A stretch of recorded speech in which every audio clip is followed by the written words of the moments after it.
Bangladesh premier league BPL এর প্রথম 2 আসরে খেলোয়াড় বাছাই হয়েছিল নিলামের মাধ্যমে।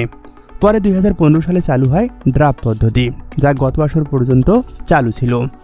তবে ফ্র্যাঞ্চাইজিগুলো দাবি মেনে আসন্ন বিপিএল এর আগে নিলাম আয়োজন করতে যাচ্ছে বিপিএল গভর্নিং কাউন্সিল।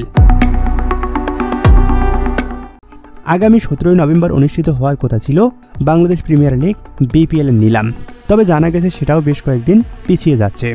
বিসিবির বিশ্বস্ত একটি সূত্র জানিয়েছে বিপিএল নিলাম হতে পারে 21 নভেম্বর।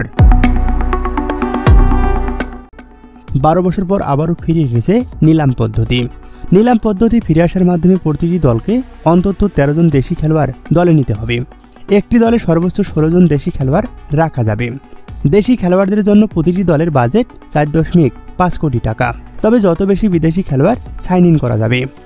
তবে একজনের জন্য $3,50,000 খরচ করতে পারবে ফ্র্যাঞ্চাইজিগুলো। দেশি খেলোয়াড়দের সর্বোচ্চ বেস প্রাইস ধরা হয়েছে 50 লাখ টাকা প্রতি বিডে, যা বৃদ্ধি পাবে 5 লাখ করে। এভাবেই বি গ্রুপে 35 লাখ, সি গ্রুপে 22 লাখ, ডি গ্রুপে 18 লাখ, ই গ্রুপে 14 লাখ এবং এফ গ্রুপে 16 লাখ। আবার বিদেশি খেলোয়াড়দের সর্বোচ্চ বেস প্রাইস ধরা হয়েছে $35,000, যা প্রতি বিডে বৃদ্ধি পাবে $5,000 করে।